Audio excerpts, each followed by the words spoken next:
Bonsoir.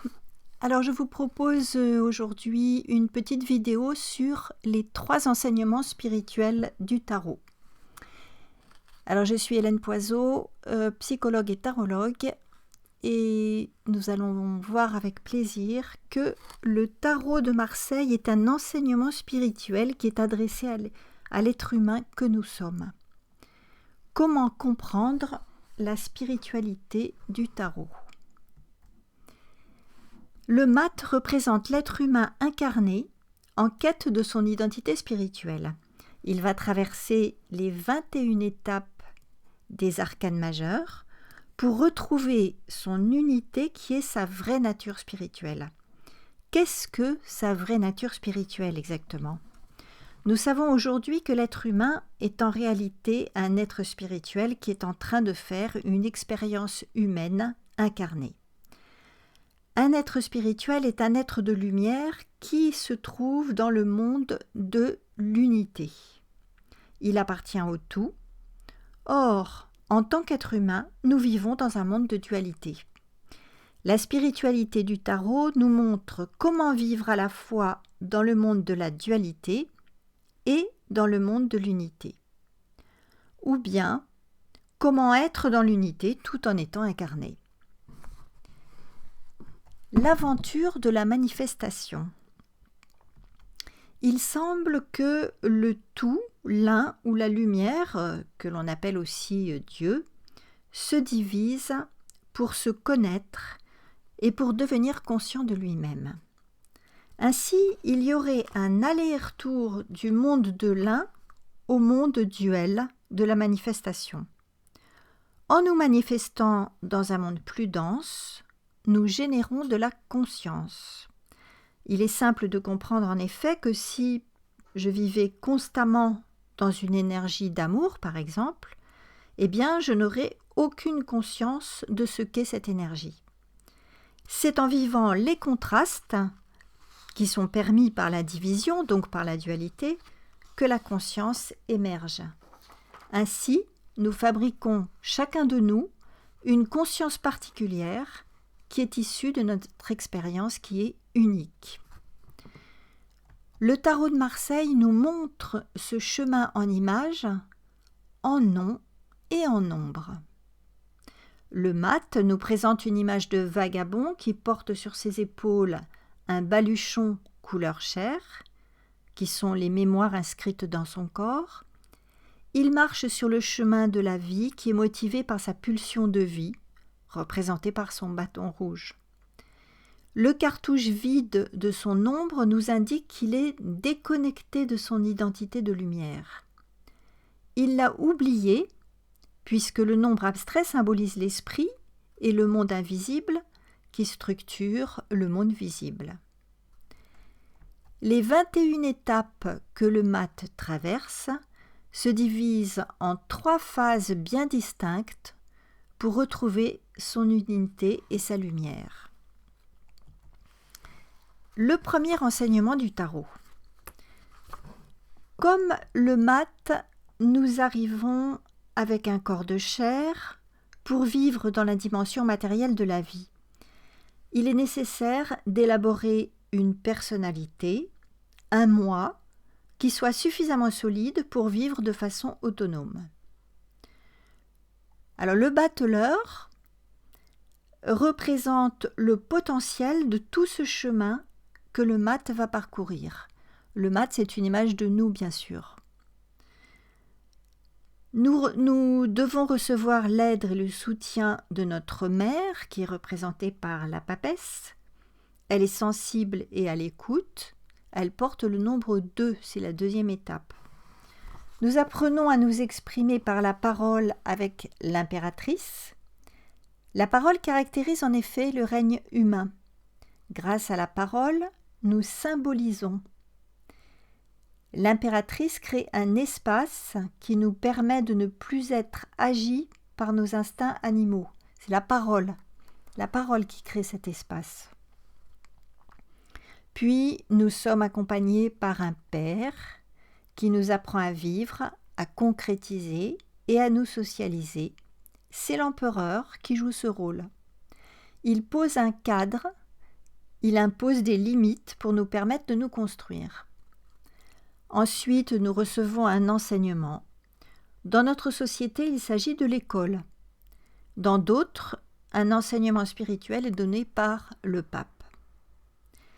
C'est après que devenus des adolescents, nous faisons une ou plusieurs expériences amoureuses, c'est l'amoureux, et nous expérimentons la sexualité.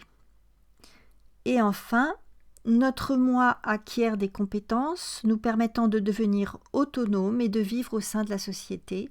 Et à cette étape, nous intégrons complètement notre corps, notre véhicule, qui s'appelle le chariot, que le tarot appelle le chariot. Cette phase de construction du moi est à la base de l'enseignement spirituel du tarot. C'est lui qui nous permet de vivre dans ce monde de la matière. Le moi n'est pas exactement ce que l'on appelle l'ego, bien que les deux réalités se mélangent la plupart du temps. L'ego se construit à cause de nos mécanismes de défense qui nous aident à moins souffrir. Il nous demande un nettoyage à l'âge adulte pour que notre moi soit libéré des cuirasses qui ont été élaborées pendant l'enfance. Et lorsque le moi est suffisamment libéré, il peut passer à la deuxième phase de l'enseignement spirituel proposé par le tarot. Le deuxième enseignement spirituel du tarot.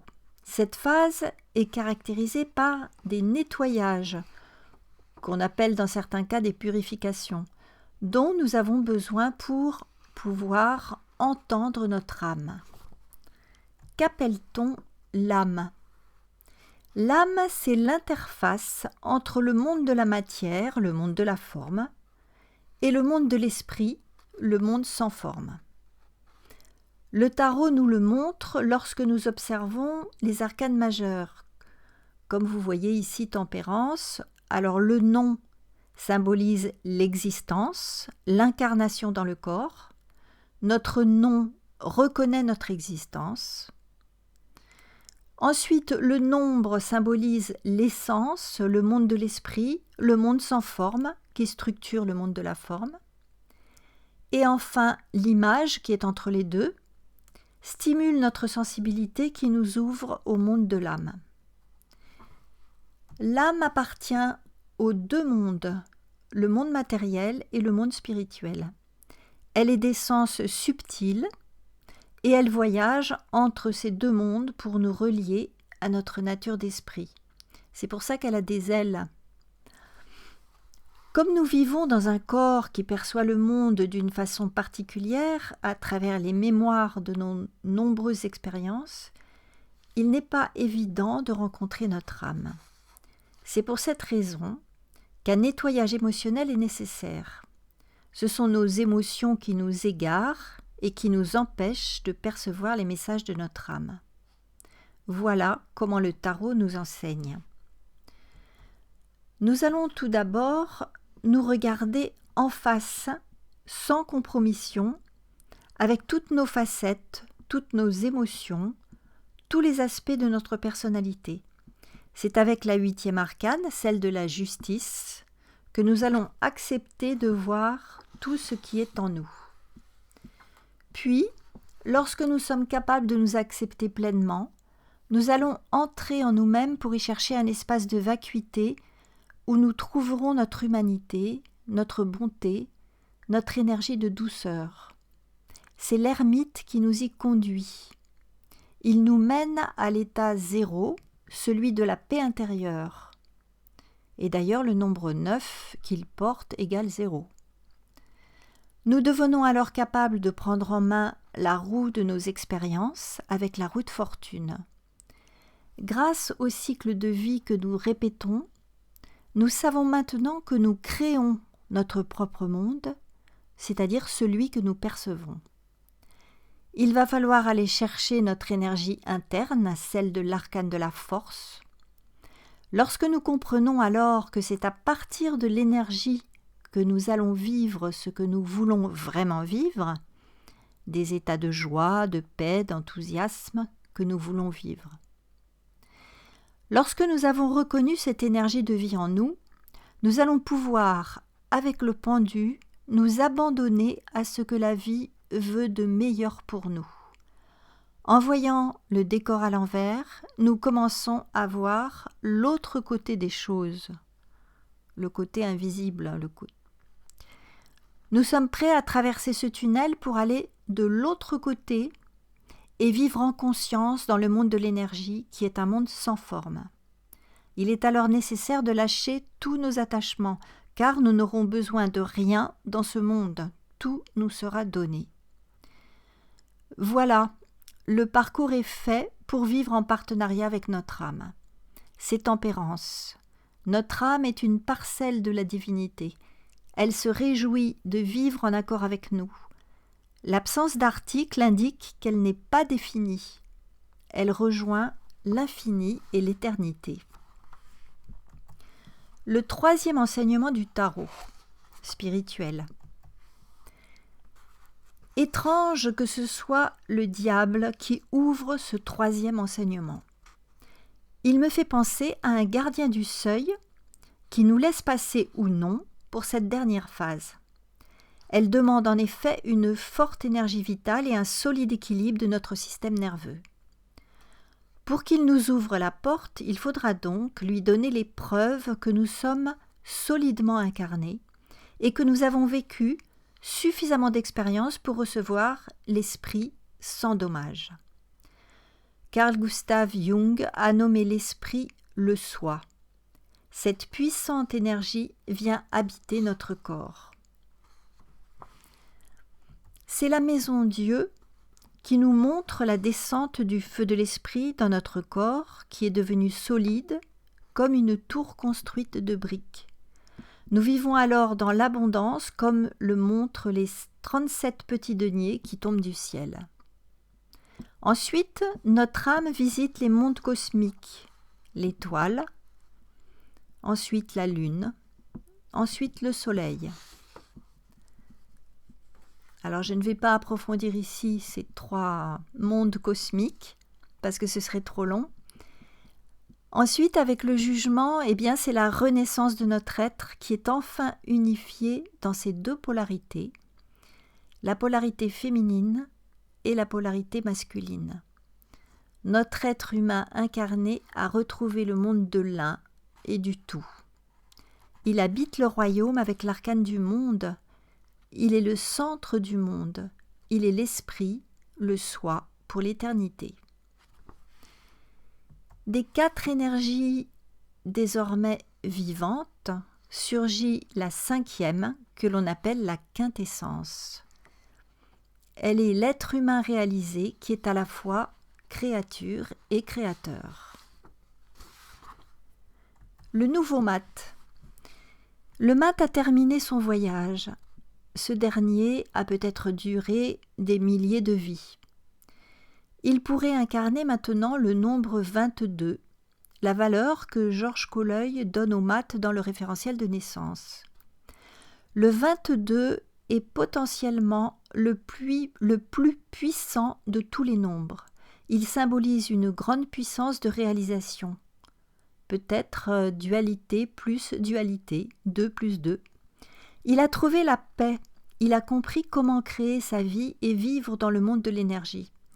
Il va peut-être continuer son voyage en utilisant sa puissance de réalisation et de matérialisation autrement ou ailleurs. Il est libre.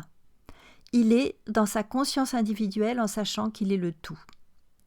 Ce parcours du tarot est celui d'une ouverture de conscience qui se produit étape après étape. Alors où en êtes-vous de votre parcours spirituel ? Vous pouvez très bien avoir de hautes aspirations spirituelles et ressentir une sorte de nostalgie de la lumière et en même temps vous sentir dans des incertitudes et de l'anxiété. Si vous manquez de confiance en vous, c'est que vous avez besoin de renforcer votre moi. Cela peut vouloir dire, par exemple, vous enraciner davantage et descendre dans votre corps, acquérir de nouvelles compétences correspondant à vos désirs profonds, vous donner de nouvelles expériences qui vont vous renforcer. C'est un peu ce que signifie le chariot. qui est la carte du moi. Il est possible que vous soyez en contact avec votre âme, votre sensibilité et votre intuition, et qu'en même temps vous ayez besoin de vous incarner davantage. Cela montre que l'ordre des 3 étapes est théorique. Dans la pratique, chacun a son propre chemin. Plus vous voulez découvrir votre puissance, plus vous avez besoin de faire descendre votre énergie en bas dans le bassin. Vous pouvez le faire au moyen d'une respiration profonde qui fait descendre votre énergie. Et là, vous trouverez un espace qui vous amènera dans un état de paix et un accord profond entre vous et l'univers. Vous franchirez avec beaucoup plus d'aisance et de joie et de facilité les étapes de votre chemin spirituel. Voilà, j'espère que cette petite vidéo pourra vous aider sur votre chemin, sur le chemin du tarot. Si vous n'êtes pas encore abonné à ma chaîne, eh bien, vous pouvez le faire maintenant. Et sinon, vous pouvez aussi télécharger le guide que je vous offre sur mon site. Vous trouverez le lien sous cette vidéo. Voilà, je vous dis à très bientôt pour une prochaine vidéo.